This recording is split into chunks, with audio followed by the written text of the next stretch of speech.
할렐루야. 반갑습니다. 우리 권사님들은 참 기도 잘하셔서 은혜가 돼요. 권사님들 기도할 때마다 우리 목회자들도 열심히 지금 목회하고 있는데 우리 교회의 미래가 활짝 열릴 줄로 믿습니다. 제가 인생을 이제 80년이 넘도록 살아오면서 느낀 것이 하나님은 참 좋으신 분이시다. 신실하시다. 당신에게 향해지는 기도가 올바른 기도가 될 때 꼭 들어주시는 분이시다라고 하는 것을 체험을 하고 경험을 했습니다. 우리 교회에 큰 하나님의 축복이 함께 하실 줄로 믿습니다. 저는 오늘 이 시편 34편, 시편 35편 이렇게 보면서요, 이 찬송이라고 하는 것이 얼마나 중요한 것인가라고 하는 것을 느끼고 있습니다. 여러분들은 성경을 잘 읽어보세요. 읽어보면 시편 가면 다윗의 얘기가 많이 나오는데 다윗이 얼마나 고통을 당하는지 몰라요. 그리고 다윗이 얼마나 하나님께 아무개 죽여주세요, 아무개 죽여주세요. 그리고 막 자기 원수들에 대해서 막 못할 말 다 없이 해요. 그런데도 하나님께서 다윗을 제일 사랑하신 건 뭐냐? 다윗도 우리와 똑같은 인간이지만 하나님을 정말 극진히 사랑했고 하나님의 말씀에 절대 순종한 사람이었다라고 하는 것을 알 수가 있습니다. 그래서 오늘 제가 여러분들에게 드리고 싶은 말씀은 어떻게 하면 우리도 우리의 삶이 내 마음에 들지 않고 어렵더라도 하나님께 감사하고 하나님께 찬양을 올리면서 살아갈 수 있을까라고 하는 것을 정말 밤늦게까지 기도하고 여러분들에게 이 말씀을 전합니다. 우리 인생이 누구나 할 것 없이 우리의 여정이 장밋빛 꽃길을 걸어가듯이 탄탄대로를 달릴 때 그리고 정말 봄볕 순풍에 돛단격으로 모든 일이 성공리에 추진될 때 우리의 입에서는 누가 시키지 않더라도 감사가 나오고 찬송이 나온다는 것은 부인할 수 없는 사실이라고 말씀을 드릴 수가 있습니다. 사랑하는 예수님께 성도 여러분, 그러나 우리 인생 행로가 어려움과 고난과 고통 속에 빠질 때 입을 열어 찬송하기는 그렇게 쉽지 않다라고 하는 것을 우리는 잘 알고 있습니다. 아이고 이놈의 세상 빨리 망하지 뭐 이런 저주스러운 말은 하는지 모르지만 어렵고 힘든 가운데 하나님 찬양합니다, 하나님 감사합니다 라고 하는 그런 노래를 찬양을 부르기는 참으로 어렵다라고 하는 것입니다. 더욱이 극심한 삶의 위기나 육체의 질병의 와중에서 찬송을 부른다라고 하는 것은 불가능한 일이라고 생각을 해 볼 수가 있습니다. 그러나 여러분들 우리 그리스도인들은 그렇지 말아야 되는 거예요. 오늘 본문의 거의 주인공격인 다윗을 볼 때 하나님께서 그 다윗을 정말 시편이나 이런 데 읽어보면 우리하고 똑같은 인간인데 왜 그 친구만 그렇게 하나님께서 끝까지 사랑하셨느냐라고 하는 것을 보면은요, 참 하나님을 절대적으로 믿었어요. 하나님을 절대적으로 믿고 어려운 가운데서도 하나님의 말씀을 순종하려고 무지하게 애썼다라고 하는 것입니다. 그래서 저는 어젯밤에도 가만히 생각을 하면서 걸어온 길을 보니까 감사할 것밖에 없어요. 내가 어려움 당하는 거 하나님을 제대로 감사하라고 주시는 연단이라고 그렇게 우리 부부가 생각하고 감사 기도를 늘 드리고 있습니다. 그런데 우리 기독교 신앙에는 원리가 있다고 생각해요. 그래서 우리가 무엇 하기 때문이 아니에요. 내가 잘 됐기 때문에, 내가 잘났기 때문에, 내 나가는 길이 잘 되기 때문이 아니라 because of가 아니라 in spite of, 그럼에도 불구하고 내가 지금 어렵고 힘들더라도 라고 하는 말을 되새겨 보면서 실패와 고난 속에서도 하나님을 바로 바라보고 하나님을 찬양할 수 있어야 된다라고 하는 것을 한번 깨달았습니다. 사실 기독교의 참 능력은 사망의 형틀과 순교의 피 흘림 속에서도 찬양의 소리가 끝이지 않는 데 있다라고 하는 생각이 들고 믿음이 갑니다. 사랑하는 우리 예수님께 성도 여러분, 우리 오늘 이 자리에 계시는 분, 가정에, 지방에, 해외에 계시는 분들 한번 깊이 생각해 봅시다. 그렇다고 하면 구체적으로 어떤 자세로 우리가 하나님께 찬송을 드려야 될까라고 하는 겁니다. 근데 오늘 본문을 보면요, 34편과 35편을 보면요, 세 가지로 구분이 돼요. 뭐냐 하면 우리 믿는 자들은 예수 그리스도로 인해서 항상 찬송하라는 겁니다. 항상 어렵고 힘들더라도 찬송하라는 거예요. 그리고 찬송할 때 내가 뭐를 감사하느냐 이게요. 구체적으로 예수님 같은 분이 하나님의 아들이 내 구세주가 되어서 내가 이제 이 땅에서도 복받고 하늘나라에 가서도 복받는다라고 하는 것을 구체적으로 찬양하라는 겁니다. 그리고 그게 입으로만 하는 것이 아니라 실제적으로 우리의 삶을 통해서 표출이 돼야 된다라고 하는 세 가지의 교훈을 주고 있는 것을 저는 뽑아냈습니다. 그래서 오늘 설교 본론의 첫째로 항상 찬송해야 함을 생각해 볼 텐데 어떻게 하는 거냐라고 하는 것입니다. 그래서 여러분들 이제 시편 34편 1절에 보게 되면 다윗은 이런 말을 했어요. 항상 찬송의 입을 열겠다라고 결심을 했다라고 하는 것입니다. 또한 시편 35편 28절에 읽었지만 보면은 다윗은 종일토록 주를 찬미하는 생활을 하겠노라고 자기 자신과 약속하고 고백한 모습을 볼 수 있다라고 하는 것입니다.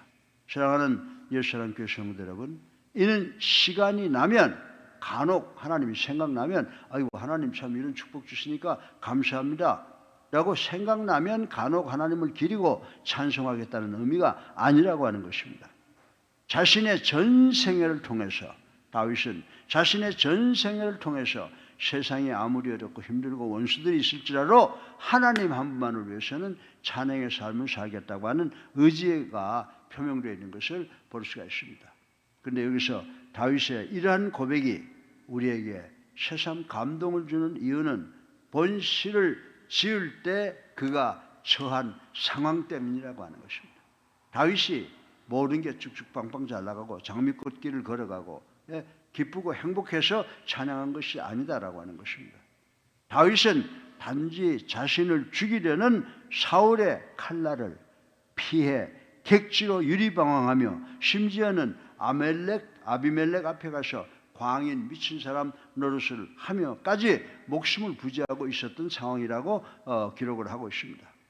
사랑하는 예수님 교회 성도 여러분, 이렇듯 절로 탄식과 고통의 소리밖에 나올 수 없는 상황 속에서 다윗은 도리어 찬양의 입술을 열었다라고 하는 것이 우리에게 큰 감명을 주는 스토리라고 말씀을 드릴 수가 있습니다. 사랑하는 예수님 교회 성도 여러분, 참된 찬양의 자세는 어떤 난관 그리고 심지어 생사의 기로에서까지도 하나님의 주권과 구원을 기리는 것이라고 오늘 본문은 우리들에게 가르쳐 주고 있습니다. 여러분들 성경에 이런 선배들이 많죠. 욥기 1장 39절 13절에서 19절을 보면요, 혈육과 가산과 모든 걸 다 빼앗긴 욥이 그랬으며 또 바리새인으로서 그리고 아주 고루한 바울이 고린도후서 4장 8절에 보면요, 수위를 걸치고 감옥에 들어가면서 하나님께 감사와 찬송을 드린 것을 볼 수가 있습니다. 바로 이와 같은 삶의 표본을 성경이 우리에게 제시를 해주고 있다라고 하는 것입니다. 그리고 데살로니가 5장 16절로 18절에 인생의 행로에 있어서 맑고 따스한 날뿐만이 아니라 폭풍노도와 한설이 내리는 날에도 변함없이 찬송하는 것이 우리 성도의 올바른 자세라고 하나님의 말씀이 우리에게 가르쳐주고 있는 것을 확실하게 기억하시고, 우리도 이 세상 살아가면서 어려움과 고통을 당할 때마다 오히려 하나님께 감사와 찬송을 올리는 우리 예수사랑교회 성도들 되시기를 주님의 이름으로 축원합니다.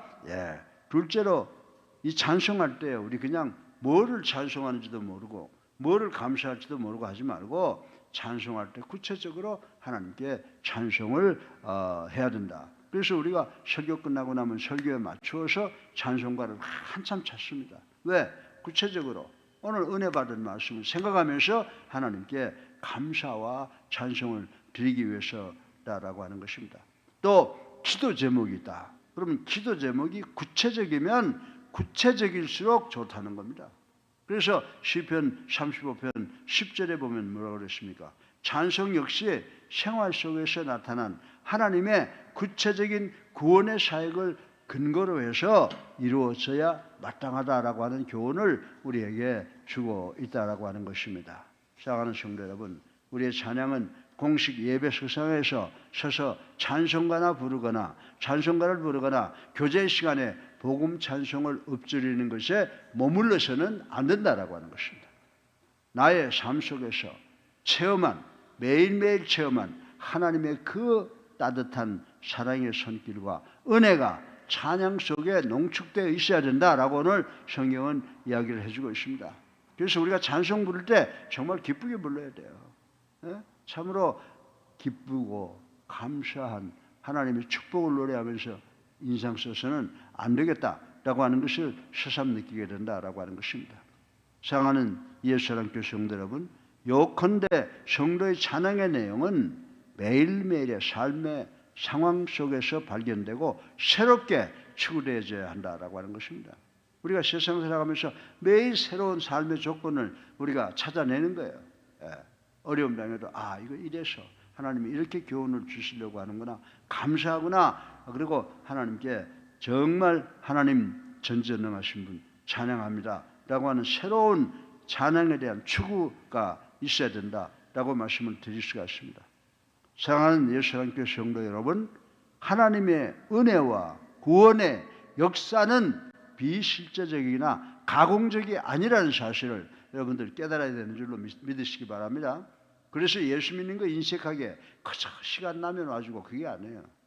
정말 여호와를 경외하고 여호와의 도를 지키면 하나님께서 우리의 손이 수고한 대로 먹는 복을 주신다고 그랬어요. 자녀들은 감람나무 열매처럼 되게 해주신다고 그랬어요.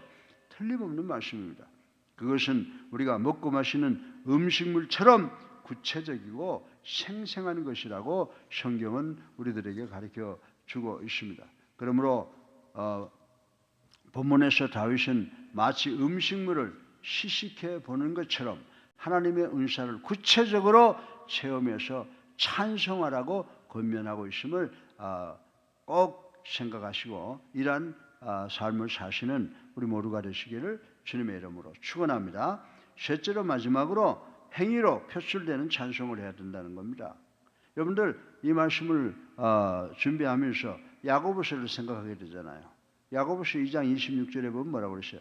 행함이 없는 믿음은 죽은 믿음이다 그랬어요. 우리가 찬송할 때 말이에요, 주 안에 있는, 이게 아니에요. 정말 주 안에 있는 내가 얼마나 행복한가, 그걸 생각하면서 정말 누구든지 나를 보면 저 사람 저렇게 어떤 미친 사람 같은데 왜 저렇게 기뻐할까? 저 사람 속에는 예수님이 있구나 라고 하는 것을 남들이 보게 우리가 우리 삶 속에 하나님에 대한 즐거움, 하나님에 대한 기쁨을 찬송으로 표출해야 된다라고 하는 것입니다. 행위로 뒷받침되지 아니한 찬양이 없이 거짓이라고 말씀을 드릴 수밖에 없습니다. 우리의 찬양이 진정한 것이 되려면 그것이 우리들의 실생활 속에서 그대로 표출이 되고 재현이 돼야 된다라고 하는 것입니다. 그래서 시편 34편 13절로 14절에 보면요, 하나님을 찬양한 입술이라면 생활 속에서 주님을 증거하며 이웃과 화평을 꾀하는 입술이 되어야 된다라고 하는 말씀이 기록되어 있습니다. 만일 입으로는 주님을 찬양하고 행위로는 그 찬양을 뒷받침해 주지 못한다면 이는 한 샘에서 신물과 단물이 나오는 경우인데 그게 가능합니까? 아니죠. 또 무화과나무가 감나무 열매를 맺는 것이 가능합니까? 아니죠. 그러니까 입으로는 주님을 찬양하며 우리가 행위를 잘못하는 것은 바람직하지 못한 것이다, 바람직하지 못하다라고 하는 것이 아주 하면 안 된다라고 하는 말씀으로 제가 여러분에게 드립니다. 사랑하는 우리 예수사랑교회 성도 여러분, 하나님께서는 홀로 찬양 받으시기에 합당하시며 또 그렇게 받기를 원하셔요. 하나님이 제일 싫어하시는 게 뭐냐면 나 위에 다른 신을 섬기는 거예요. 하나님은 only God, 유일한 신이시고 그 외에는 신이라고 부를 사람들이 없다라고 하는 것입니다. 여러분 시편 150편 6절에 보면요, 찬양도 하늘 보좌로 우리의 영혼을 인도한다고 그랬어요. 우리가 찬양을 하면 찬양이 우리를 어디로 인도한다? 하늘나라로, 하늘 보좌로 인도한다라고 하는 말씀이 있습니다.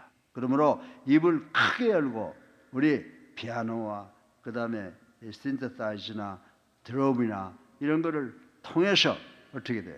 하나님을 찬양해야 되는 줄로 믿으시기 바랍니다. 그래서 시편 150편 6장 6절을 보면 호흡이 있는 자마다 여호와를 찬양할지어다. 따라하세요. 호흡이 있는 자마다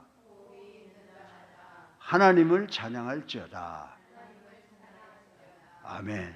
예, 이런 믿음 가지시고 이 명령에 절대 순종해서 여러분들 마음속에 여러분은 이 세상이 아무리 어렵고 힘들더라도 하나님을 찬양하는 삶을 사시는 것을 통해서 하나님의 그 위대한 손길이 여러분과 함께 동행하는 역사가 일어나기를 주님의 이름으로 축원합니다. 예, 여러분 그럼에도 불구하고 찬송할지어다. 어떻게 한다고요? 항상 찬송해야 합니다. 구체적으로 찬송해야 됩니다. 우리의 삶 속에서 그 찬양이 표출돼야 된다. 이 세 가지 오늘 새벽에 내가 교회 나와서 귀한 말씀 들었다. 만족한 마음으로 돌아가시고 오늘 그런 삶을 앞으로 그런 삶을 사시는 우리 예수랑교회 성도님들 되시기를 주님의 이름으로 축원합니다. 살아계 있어서 우리의 삶을 주관하시는 만복의 근리 되신 아버지, 그럼에도 불구하고 찬송 드리겠습니다. 항상 찬송하겠습니다. 구체적으로 찬송하겠습니다. 찬송이 우리 행위를 통해서 나타나게 하겠습니다. 이 약속의 말씀을 우리 삶 속에 새기면서 이런 삶을 사는 것을 통해서 찬송이 우리 입술에서 끝나지 않고 하나님께 영광을 돌리고 하나님을 찬양하는 우리가 될 것을 아버지 약속하고 기도하오니 저희들을 도와주시옵소서. 예수 그리스도 이름으로